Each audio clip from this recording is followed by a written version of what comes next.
Hey, good morning, folks. We are going to get underway. We're up to 81 folks on the call already, and we're due to have another 40 or so. But don't want to penalize the folks who are already on. I appreciate you getting here on time. And we will begin. Before we do begin, however, I am going to read the antitrust policy of the association. This meeting will be conducted in accordance with the antitrust policy of the association. Therefore, there will be no discussion of prices or price levels, profit margins, markups, or specific branded promotional programs. If anyone at this meeting feels that any discussion has antitrust implications, then he or she should immediately call for the floor and enter the discussion. And then the discussion will terminate and not resume without approval of counsel. In all my time with AFI, there's been only one time where anything came close to antitrust kind of implications, and there were two attorneys in the room, and three of us immediately stood up and shushed the speaker. Here I can just mute you also. So don't think it's going to happen. We just need to read that statement. Let me see. What we're going to do is ask everyone to mute themselves.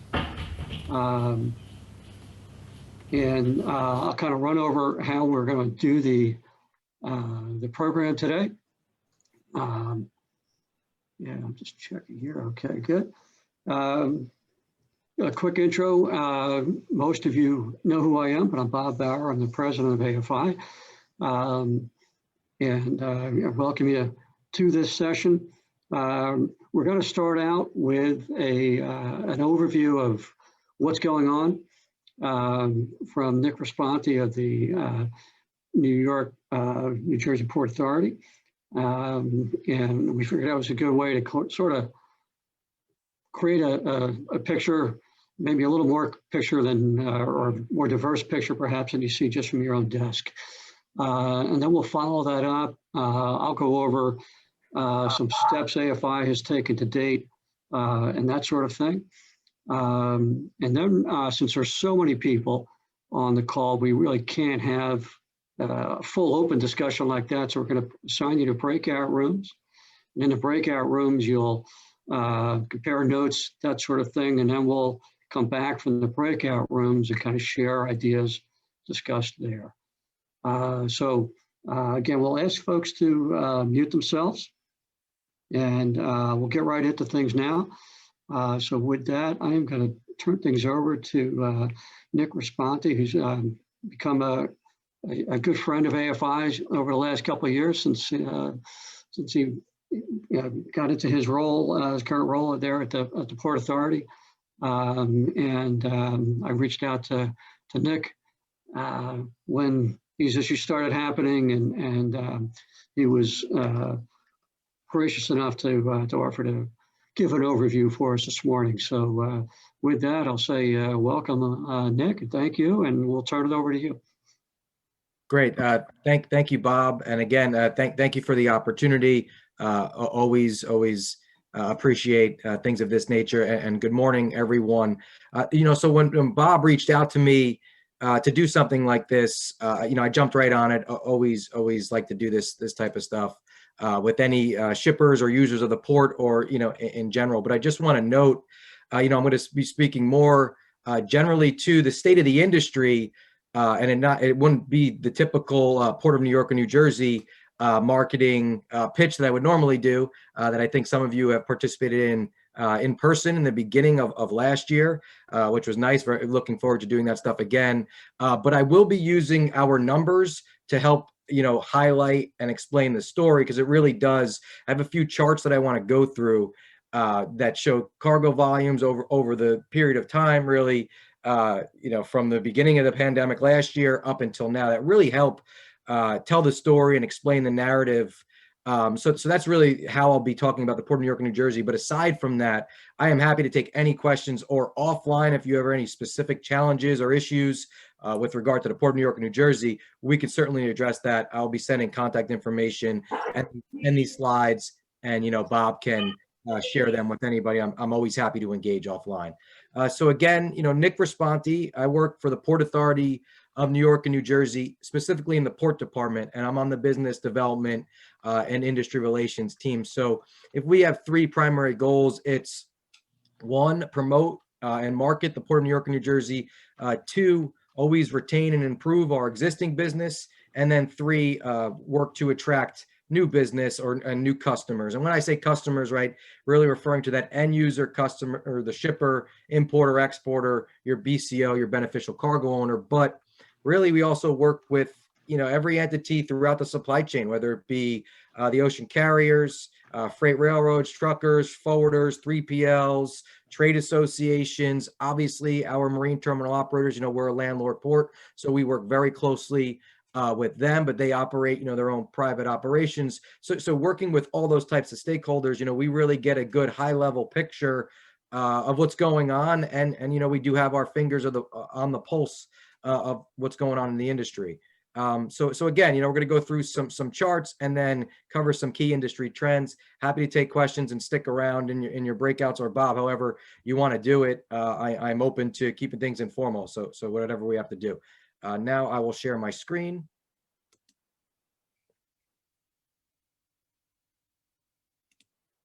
All right, give me 1 second here.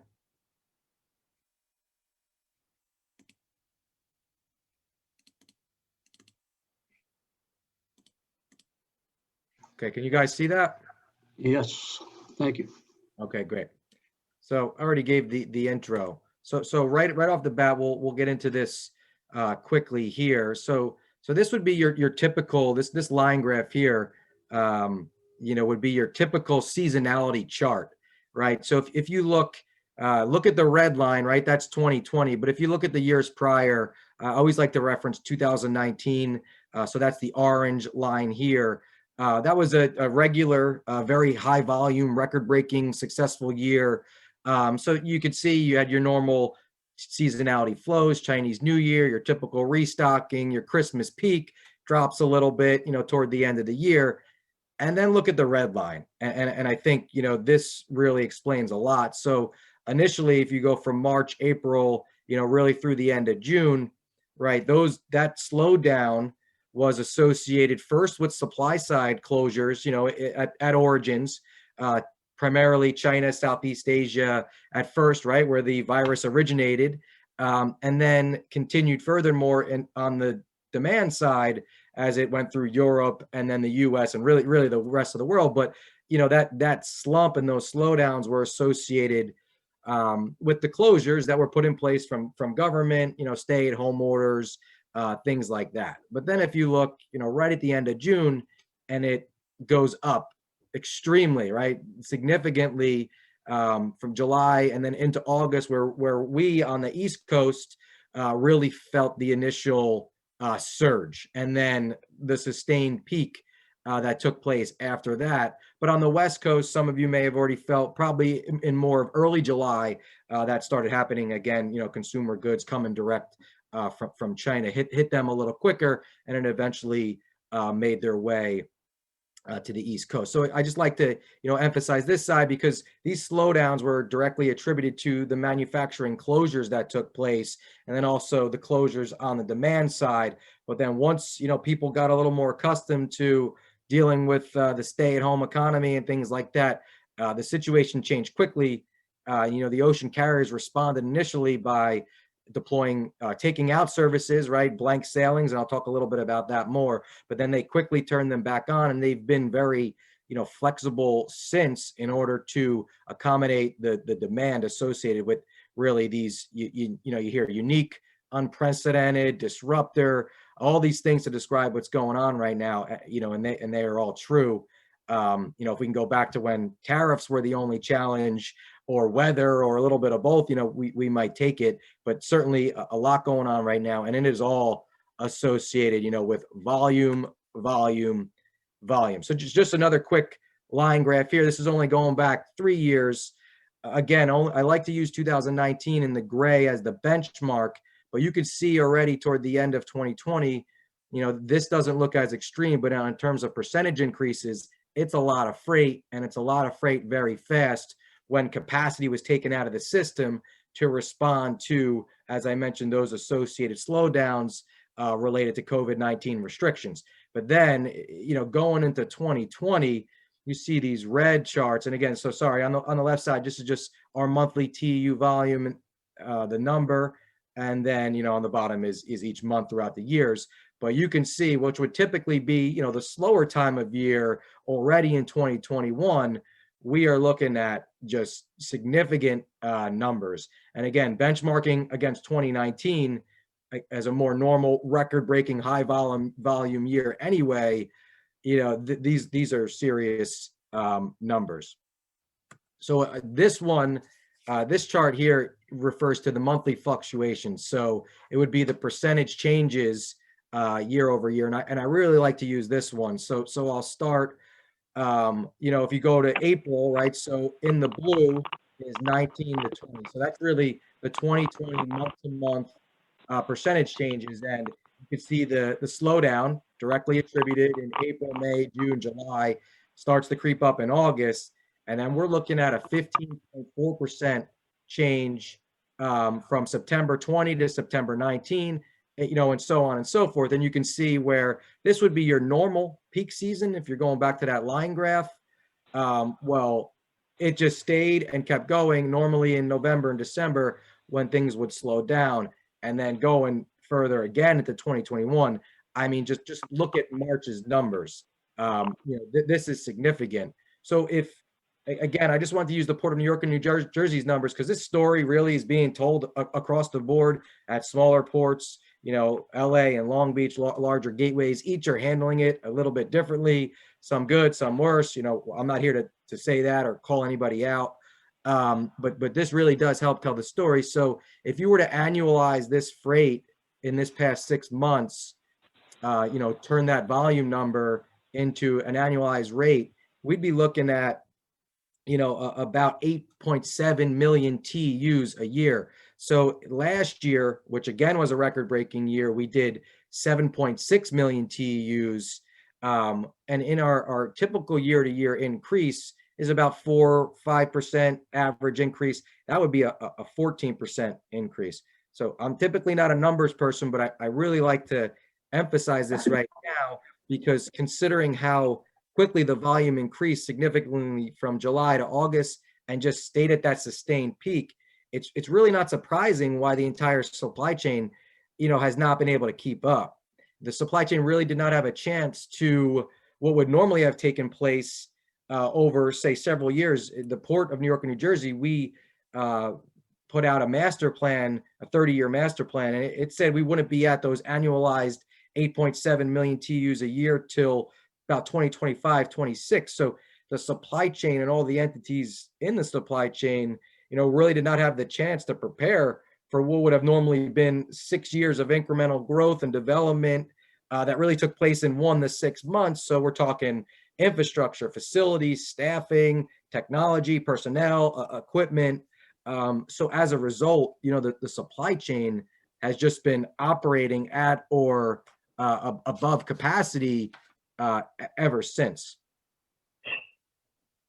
So some of the reasons, behind the numbers, on the one side, the economic drivers, the retail sales have been way stronger than most economists initially predicted, right? So this stay at home, the consumer shift from services and leisure, right? If you were fortunate enough to keep your job, you were most likely doing it, as I am, right, from my bedroom here or from your home, so you don't have commuting expenses.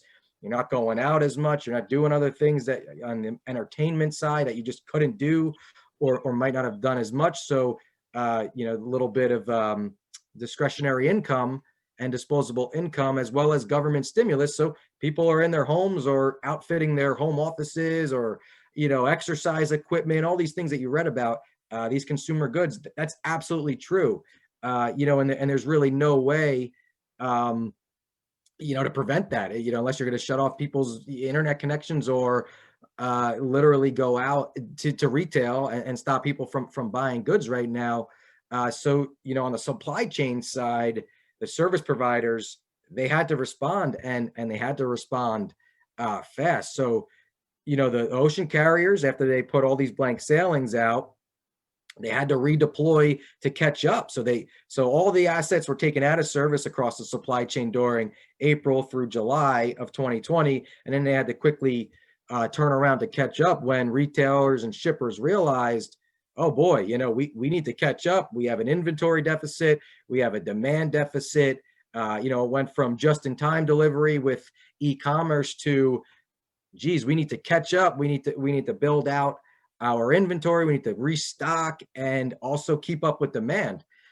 So this direct to consumer retail that has taken place as well with everybody working from home just continues to keep the industry at this sustained peak.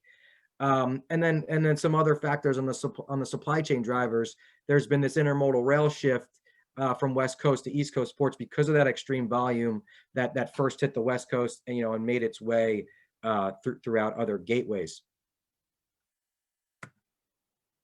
So I have a lot on this slide, but there's a lot going on, right? So I just want to cover each of these, and then I promise this is the last slide, and we can open it up and keep it informal. But I already touched on what happened initially with the supply and demand slowdowns, and how the carriers, the ocean carriers, first responded by putting in blank sailing. So just to define what a blank sailing is. It's basically a void sailing. So if there's, just for discussion purposes, if there's 5 services in a rotation from, just say, Shanghai to New York, they would take out 1. That's a blank sailing, right? So all that volume that was supposed to go on that, if there was the volume, it would get rolled to another service. But they did that because there wasn't much volume at that point, right? So then the equipment providers in the industry didn't need all that equipment because the volume dropped. So chassis were put out of service. It's pretty expensive to keep chassis near the water all the time if they're not being serviced. So they store them all over. Other equipment on the rail chassis side as well, or empty containers. Things sat idle. The trucking industry, same. So when this volume surge and the sustained peak happened in late August, it just seems now, and you keep reading, and look, I talk to shippers all the time, and it is evident that things aren't slowing down. The amount of freight being moved, it just continues to stress the global supply chain. So, with new ocean carrier routings, premium rates, as I'm sure you're all dealing with, lengthened vessel wait times, really this unprecedented time of demand as forced shippers to reevaluate how they do things. So, internal changes, whether they have a model of direct contracting and using a forwarder or an NVO, everybody's kind of changing the game and trying to do their best to predict or analyze what could happen in the future. But it's just an ongoing joke where everybody's like, we need a crystal ball because it's really hard to plan, and I think anybody can acknowledge that. So it's kind of important just to continue to be nimble and stay on top of working with your partners. But then if you go to ocean carrier services, so as I mentioned, they've during this remained remarkably nimble, adding and withdrawing capacity to match the demand. So again, they did that with the blank sailings and the redeployment, and they're literally pulling assets from everywhere to accommodate this volume. So space is extremely difficult to secure, and it's subjected to those rolled bookings where, if you didn't have that if you weren't able to secure that space, or even if you were, in some cases, it's getting rolled to the next vessel. And it's even challenging with some cargo not being picked up at origin.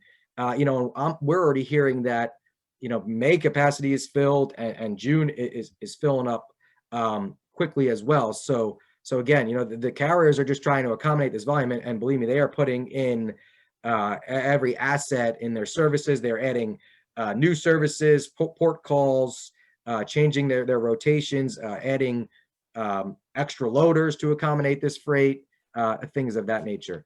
So going on the equipment side of the house, I mentioned a little bit of that, but in terms of capacity, chassis, empties, they've been tight with high demand. Shippers are getting stuck storing their containers on wheels because warehouses are also at capacity. So, all these issues really continue to compound and keep the situation tight.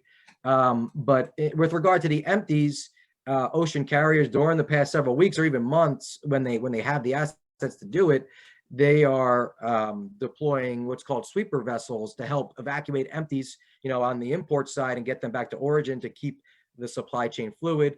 I'll tell you that the chassis providers, the intermodal equipment providers, they are doing everything they can, whether it's purchasing and building new equipment, repositioning, where they can, right? It's like if you take it from one area, what's the saying? You're robbing Peter to pay Paul. It's tight and volume's high, and because of these other issues that just compound each other. Again, some shippers the warehouses aren't turning as quick, so the container stays on the chassis. That container doesn't get unloaded. That chassis doesn't get back into the rotation. And again, these things continue to connect with each other. It's not A to B. I explain it. It's not linear. It's more of a supply chain, like spider web, that everything is connected to each other one way or another. But the chassis shortage persists regardless and continues even though, like I said, the IEPs, the intermodal equipment providers, are doing everything they can, at least, I know in our gateway, to get these assets here, put out new ones into service. So it's just tight, like I said, volume is high, but they are just continuing to try and accommodate this demand. Going to landside transport, so on the trucking and rail side, and then I also will throw warehouses into this one too on the storage side. There's capacity constraints, as I mentioned, at warehouses, volumes high, and then related to some working restrictions with regard to COVID-19 that, doesn't make things any easier with staffing. On the rail side, inland rail ramps and rail depots, they continue to also struggle with this volume. But again, they are, whether it's East Coast or West Coast Class 1 railroads, they are, adding rail cars. Again, just making the comparison to what's going on to the Port of New York, New Jersey, putting in more footage when they can. It's everybody's doing what they can to move this freight, extended hours, longer hours, weekend operations, things like that. But trucking capacity also remains tight. Uniquely going back to those slowdowns. Initially, a lot of drayage drivers went, either moved on or got out of the industry, or just took their CDL and their skills to another trucking side, and not all came back. Or again, right now the driver capacity is impacted too. So especially with intermodal moves, right? They may have went to prefer to carry over the road instead. So each of these landside transportation issues are directly connected to all these other matters, and then going to the marine terminal operations, right? So I asked just a rhetorical question here: are supply chain disruptions the result of port volume or congestion, or is port congestion a result of supply chain disruptions?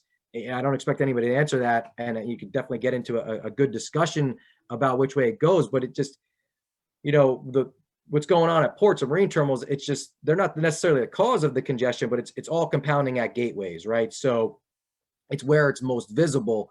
But I can tell you, these marine terminal operators are also, doing what they can to accommodate this freight in terms of the capacity of their terminals, extra hours, working extra vessels, longer gates, and they are working with shippers and service providers, as they can to continue to keep things fluid, and they have done, a fantastic job. We don't have any vessels out in the harbor. Again, not taking any shots anywhere, but just explaining how good they've been able to keep this gateway with these high volumes, if you recall from the other charts, fluid and open. Just so then moving on to the next one, volume outlook. Everybody does anticipate that it will eventually normalize, but we're reading and hearing that higher volumes will continue. The world really isn't fully open yet, so people aren't still going about their typical life. So the concept is that it may, or the idea, I should say, is that it'll level off a bit, with people starting to get out there more and getting out, doing leisure activities and entertainment and vacations, as opposed to spending some of that disposable income on consumer goods.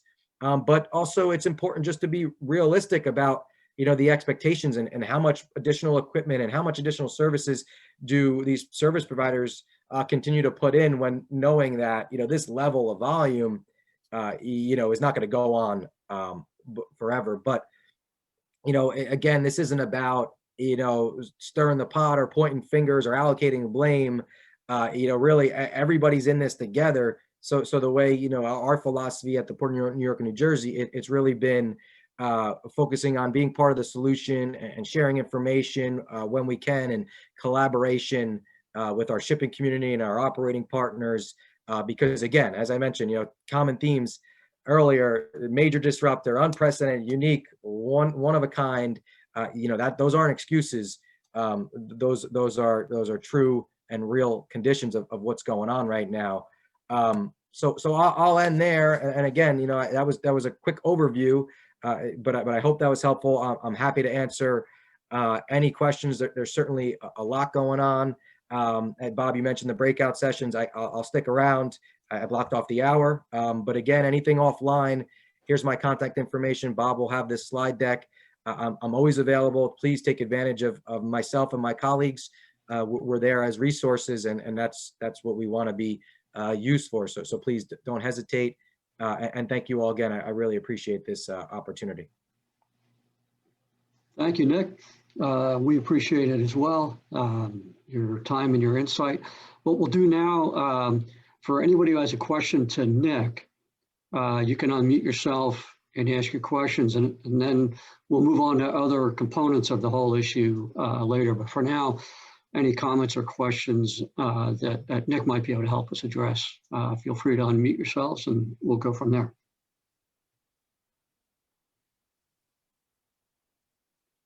Hi. Hello? Hi, Bob. This is Masood from ZBOB. Wanted to thank Nick first for his presentation. Very, very valuable. Just a question. I was under impression that the whole thing really started with overseas carriers taking advantage of the shortages and things by price hiking, and this continues. So from Nick's presentation, I understand this is just volumes, nothing else really that they can do, put more vessels in service, or some other remedies from overseas. Well, I mean, it's a good question. And as I mentioned, they've tried to be as nimble and to accommodate the initial slowdowns and then the sustained surge and peak that I mentioned. But there's no question, they need to manage their assets, and they've done that.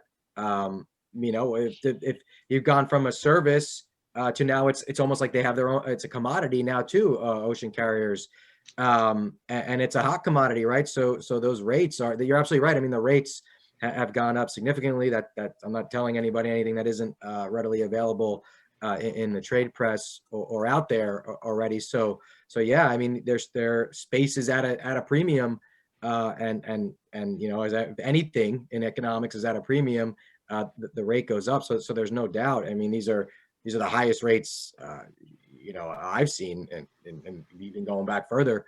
I've only been in the industry 7 years, but still. So yeah, you make a good point.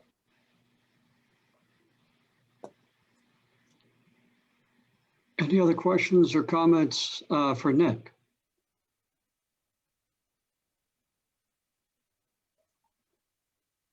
All right. Yeah, actually, Bob, I'll throw a question out. Sure, go ahead. And I'm not sure what other speakers you have. So if I'm hitting something that's future down the program, just let me know. But Nick, can you speak to the shortage of drivers right now and drayage services in the port? Because that's obviously having a big impact as well, particularly for businesses that aren't necessarily just New York centric. I mean, we can't find drivers to go anywhere outside of New York right now. There's such a shortage that they will only do local drays. And because other ports right now are getting more expensive and difficult to get to, unless you're talking like a Houston or something like that, right? But anything on the Eastern Seaboard, right now, we can't get truckers to go to New England. We can't get them to go to Maryland. So can you speak a little bit about what's going on in that world? Sure. And that's a great point. So just even a quick recent history, but before the pandemic, there was concerns in the industry of driver shortages, just related to the work associated in the industry. And then if you all recall the ELDs, electronic logging device mandate that was put out for safety reasons, but that obviously put a strain on the ability of drayage drivers to work as much and make more money. They a lot of the times are known as independent owner operators. So they make money by the move, right? By the turn. So if they can't work as much, so it just, but even before this, but I'm explaining this because it's related, right? So if volume's this high and it's hard to secure equipment and turn your empties and your chassis and move the freight, they're also struggling right now to get those turns and those moves because volume is so high. So there, if you're a trucker and you're gonna say, well, there's so much volume going on at the Port of New York and New Jersey, I can make my moves, right? And in a local, we have over 1 billion square feet of warehouse and distribution within 50 miles of the Port of New York and New Jersey, and there's certainly no shortage of volume here and we typically do have a very large frequent callers. We consider a frequent caller over 150 calls a year at the Port of New York, New Jersey. It's over several thousand, around 9,000 frequent callers. So there's certainly a lot here, but with those capacity constraints, and then couple that with what happened in the beginning with COVID, where demand dropped, these non-company drivers, they weren't right. They weren't working essentially. It went down significantly. We were looking at double-digit percentage decreases from May to July. That's almost 3 months of not a lot of work. So right, they have CDLs, they have a truck, they could take that to over the road or just change industries, and some of them really did that, and we've heard that directly, and then haven't come back. So one thing at the Port of New York and New Jersey, we do have a significant group working on workforce development. I won't get too deep into this, but we are working, and we have been before this, just to work with our local host communities to share information, not just for trucking jobs, but that's certainly a good job and a part of the effort. There's a lot of jobs throughout the supply chain, but really working to raise that awareness and share information to get, to keep the pipeline fluid of industry workers at this port, and trucking is certainly one of those components. So we do work very closely with the Bi-State Trucking Association. It is the largest association in the Port of New York and New Jersey. But these challenges are not just singular to, as you mentioned, right, only at the Port of New York and New Jersey. They're elsewhere. So it was tight before COVID, and this certainly did not help. So it is a big issue, and something that everybody in the industry is trying to stay on top of.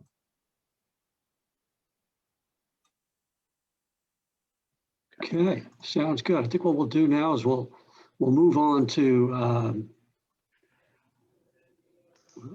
some just an overview from AFI's perspective, where we are, what we've tried to do, and that sort of thing. So there'll be a brief overview here. We got input from the members. For the Seinfeld fans on here, I was thinking this would be in the Festivus list of grievances. So these were some of the most common things that were cited. So yeah, we're aware of, in general, what your issues are, and as you'll see in the next slide or two, we're trying to get that word out there. So. Everything, price in particular, and availability, and being bumped. And there's some unique challenges here that I'll talk about. We are in contact with some government agencies, and we are also reaching out to members of Congress. So I want to move on to the next slide so I can start getting into what we've done so far.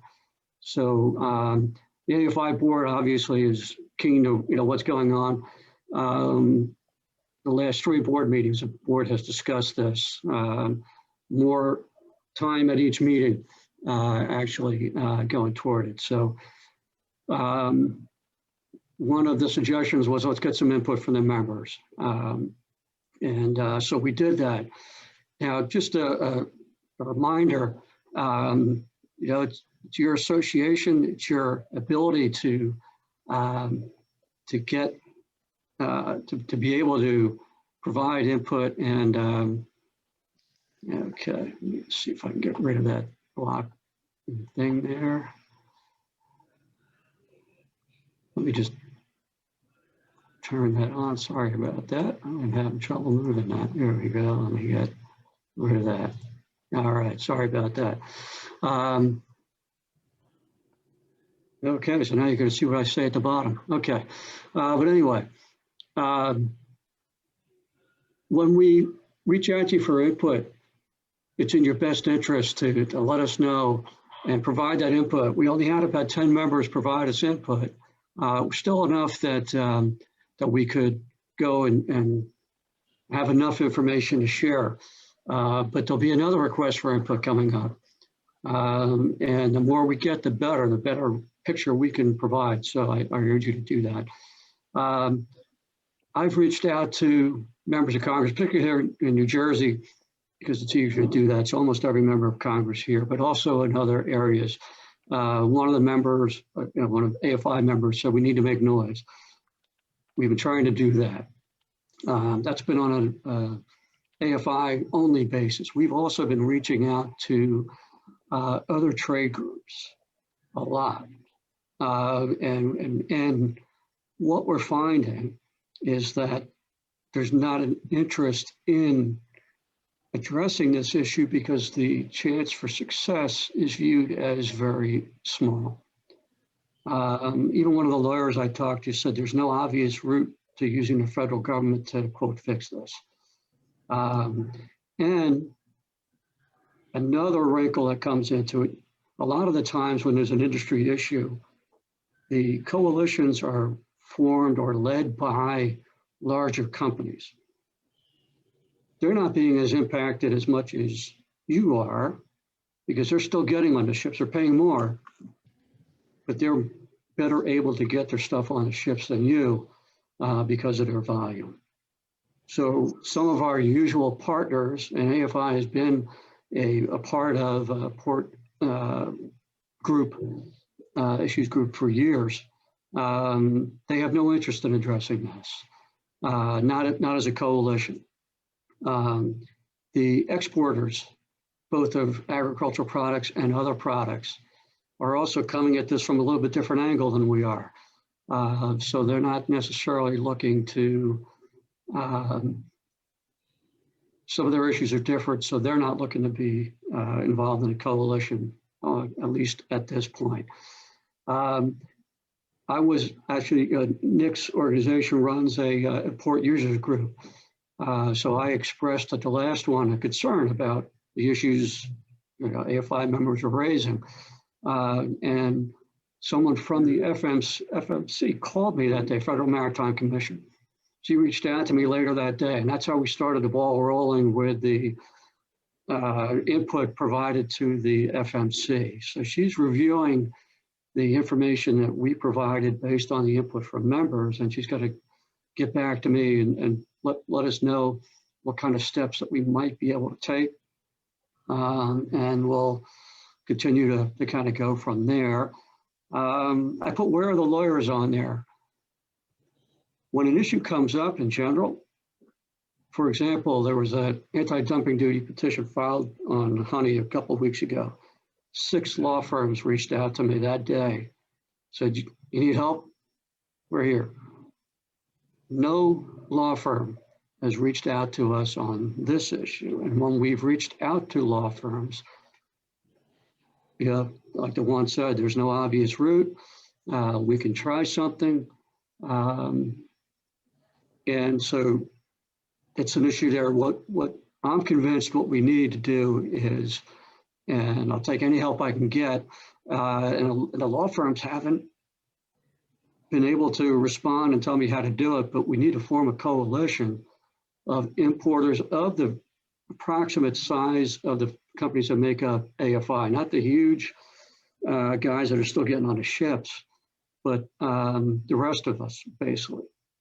And we have to, we're not going to have much of a chance of success if it's only one food industry group speaking out when this impacts all kinds of products. We need to find a way to get those involved. And I'm continuing to reach out, just not getting much of a response yet. So if you have any contacts at other associations that you think would be of help, whether they're food industry or not, that could be definitely of help. And then finally, this call, it was a couple of members suggested we have it. The board of directors suggested it as well. Again, just to let members know that the association is obviously aware of the issue. We want to try to address it, but it's challenging on so many fronts that that we need more input from members, and we're just looking to see what you can help us do. So our next steps are continued outreach. All right, as I mentioned, I'm convinced that we have to build a coalition. This is obviously a bigger issue than AFI, and we don't seem to be able to rely on those large, huge entities to lead the way as they typically do. For example, on most of the industry-wide shipping issues, the National Retail Federation has led the way. They have no interest in doing that in this one.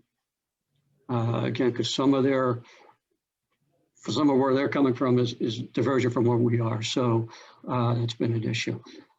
We're going to put together an AFI paper kind of outlining the situation and its impact. Still trying to work out exactly what that's going to look like and just whom it's going to be directed toward. But we'll be doing that one soon. I'm going to show you on the next slide. There is a comment period right now for submission of comments to the FMC. And the next slide will outline what it is. Now, again, usually when a notice like that goes out, law firms reach out and say, hey, we can help you do those comments. None of them have. So again, it's a sign to me that they're not even convinced that it's going to accomplish a whole lot. Even with that, we have to submit comments, and we're going to encourage members to do so as well, because as the member said, we have to make some noise. And then finally, as you'll see in a lot of materials that you're going to receive soon, the AFI convention is going to be online June 8th and 9th, and we're going to have one day devoted to logistics issues. So some updates on what we're talking about today, and some experts and all providing information and any recommended steps that we can come and put together. On the FFC comments, this is taken directly from the notice that they put out. And again, these slides will be sent to you shortly. But it's seeking comment to determine if changes are needed to existing regs on carrier automated tariffs. And additionally, the Commission is seeking comments on practices related to non-vessel operating common carriers passing carrier charges through to shippers, commonly known as pass-through charges. So these comments are going to be due by June 7th.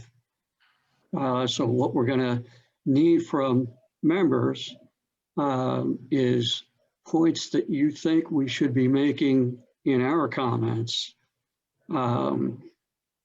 And if you have specifics that you want us to use, if you have a specific example, we can incorporate it through our comments without making it clear what company was involved on either end, either the carrier or the importer. But we need specifics to drive home that point. That was one thing that the woman from the FMC said to me.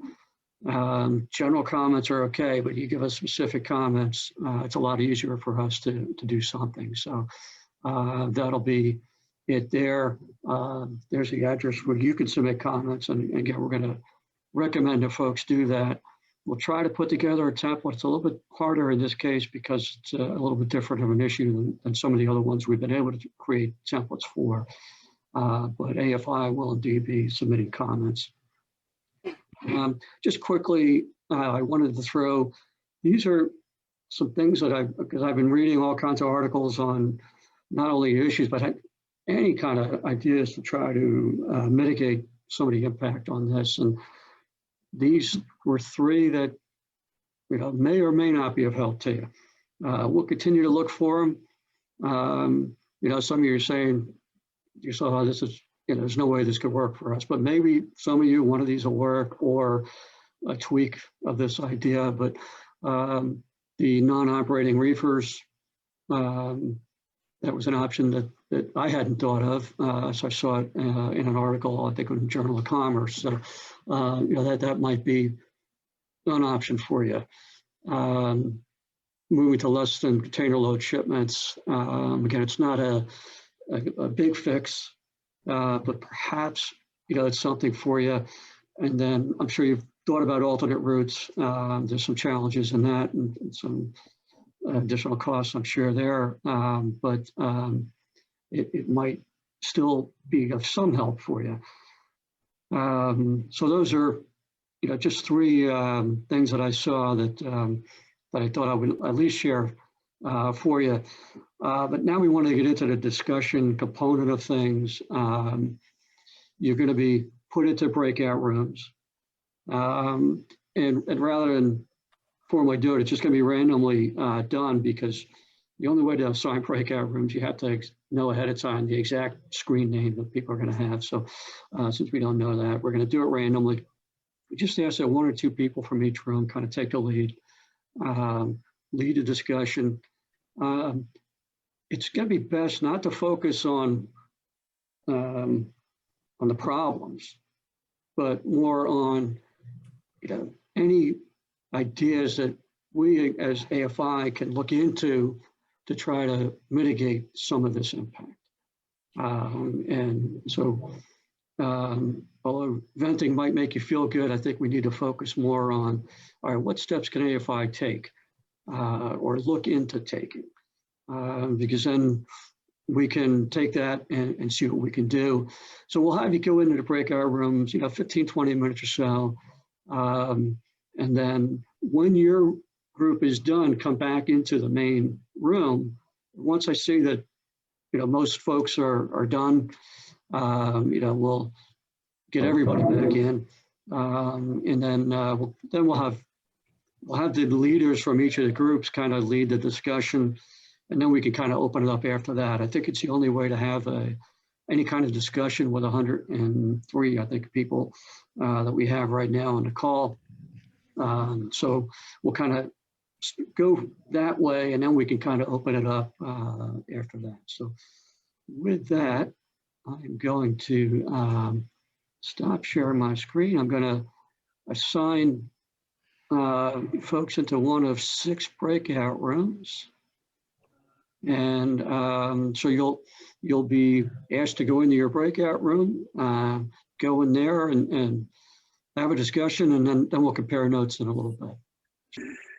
All right, folks are coming back in, so we'll give another 10 seconds or so. I'm going to turn things over to Kareem in a minute. All right, Kareem, why don't you go ahead, and then we'll see how the others get back. Hi, everyone. So in our group, there's a point brought up about whether, we should go in the direction of contacting, of course, the Department of Commerce. Do you see any merit to that? And of course, the second one, I think we all agree, not to be redundant, but coalition. I think we need to join coalitions or be part, because we see that the strongest coalition is more geared towards exports. And I don't know other associations, at the AFI level, which deals mostly with the imports. So I think just two comments, and then I think on the next board meeting agenda, we might be talking, providing that our providing that legal counsel would authorize that to talk about the issue, the contractual issue of importers vis-a-vis their own customers and ultimately to the consumer, whether there would be, some adjustment or some possible adjustment there. And I believe that's about it from our group. All right, great, thanks. I'll just ask folks to mute themselves until you're going to talk. We're just getting a little background noise there, so, all right. Thanks, Kareem. I haven't looked into what role the Department of Commerce can play. I will do that. And then one thing I meant to bring up earlier that I didn't, I'm glad you mentioned the contractual issue. We were going to look to update the standard import contracts that AFI created in, I think, early 90s. Anyway, and with this issue, we're going to see about trying to address shipping type of concerns in that. So we'll be hooking up with a law firm on that pretty shortly. So anybody else want to report out on what their group talked about? Again.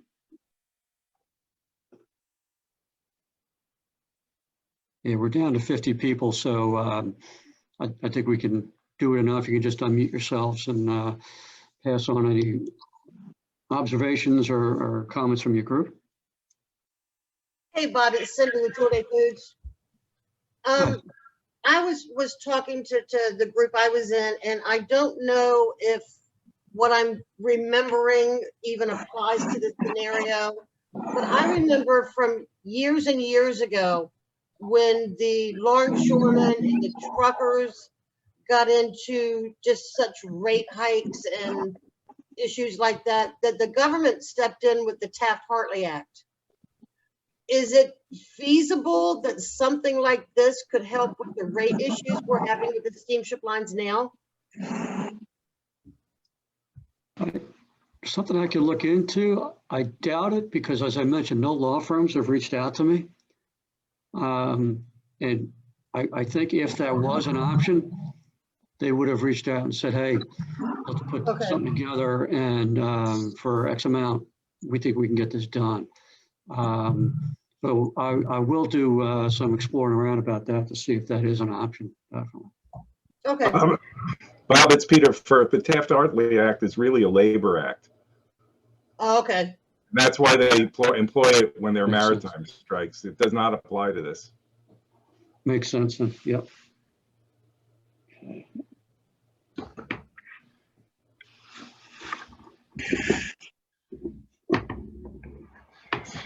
Yeah, Bob, I'll jump in on my group since there's sort of a segue there. So one of my comments was, when we're talking about rates and capacity, we're talking about supply and demand. We're talking about backlogs of container ships in China and in Long Beach. And so there, in terms of what's actionable, I don't know that there's anything really actionable there.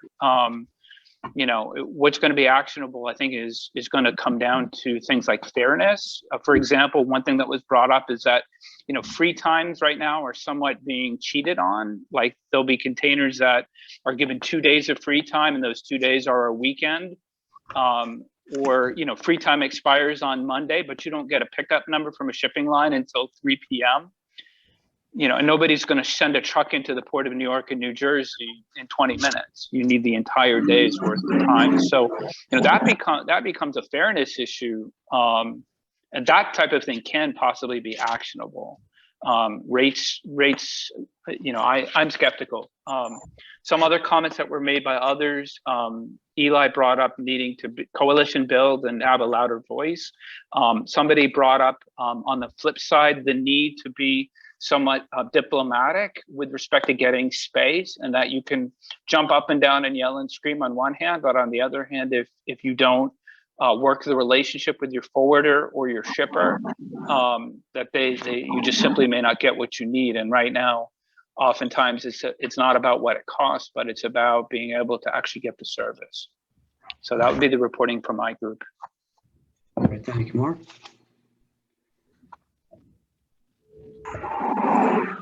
Anybody else have anything to share on either what their group talked about or anything that comes to mind since? One thought I had is back in my previous life, we had a very good coalition of all the food importing associations, mostly centered in the New York area, and it might be time to revive that. And we had very good discussions with FDA and some of the folks in Washington at the time, and we had a greater force that way. Yeah, good point, Peter. I've reached out to a couple of the groups that were in that early on. There wasn't much interest, but I'll reach out again. That coalition, it was very valuable and we had it in place. And then there was a lot of turnover at the other groups. So it kind of disbanded because we couldn't keep it together. But I'd like to, for many reasons, I'd like to get that going again. So I definitely will reach out to them. Bob, something that, this is Eli, something that we haven't discussed in our group is how about a surcharge? You know, like the trucking companies are able to add a surcharge to fuel surcharges or other surcharges. Are we able to, or can we look for a surcharge? That's one thing, the lawyer, whatever firm we take a look at to update the standard import contracts and the like, that's a question that I'll be asking them. We expect to start that process pretty soon. So we should have an answer for that pretty soon. I'm not certain that that we could per se, but there might be some wording in there to help protect you guys. Yeah.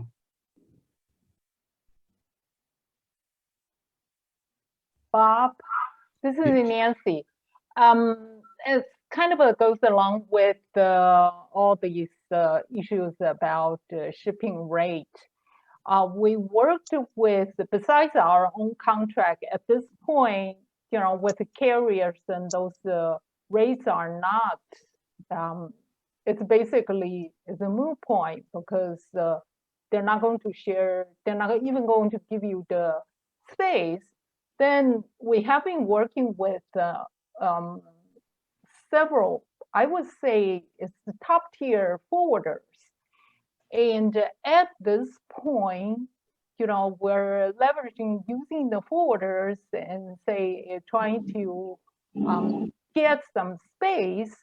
And they, you know, and when we always say, oh, you guys made just a fortune over past year and continue on. And they are claiming it's not these forwarders doing, purely just the shipping line carriers, because they could enjoy all these premium rates and filling up the space.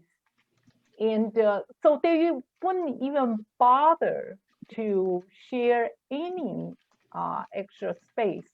So again, I think it's, you know, you mentioned yes, that there's no lawyers then responded then to a situation like this. And I don't know from what angle we could then look at this, because we'll, you know, it is at the point, this is shipping a premium at, you know, beyond $10,000 on the container of the food, in our ocean freight could be a 30% of our cost, in which we just absolutely have no room to absorb.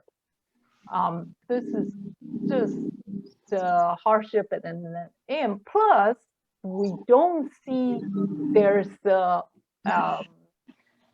line up at the end of a tunnel per se. Yes, the rate and continue going and keep on getting a notice say there's another GRI for the next 15 days. You know, however that holds, and there's just don't see as you know, until I guess no one is shipping. At this point, carriers continue demand whatever that they they are still just filling up the space. Looks like it. Okay, great. We've made that point when we've addressed talked to members of Congress and the FMC. So we'll wait particularly hear what the FMC says on that. Thank you. Okay, you're welcome.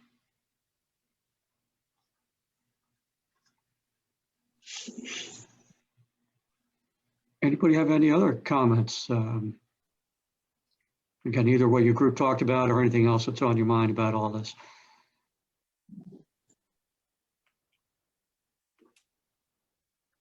All right. We'll still allow it for a little bit. In the meantime, though, as far as I'm concerned, you know, the call isn't over type of thing. You can always reach out with anything specific, you know, to either the main AFI box or myself or what have you to provide the input. As I mentioned, for the comments that are due in early June, we are going to try to get some more information from members. So definitely give us whatever you think will help us make the point as well as possible. And any other contacts you have, again, it doesn't have to be in food, but anything to help us get a coalition going would be of help. You know, the law firms I've talked to, I'm actually surprised that they weren't jumping to be able to put a coalition together based on some of them have clients across the board, you know, in terms of various industries. So, you know, if we're going to be able to do it, you know, it's going to take a lot of work on our part to get this coalition going. So I'm going to continue to reach out to groups, but any contacts you have, whether inside or outside of food sector, would definitely be appreciated. So,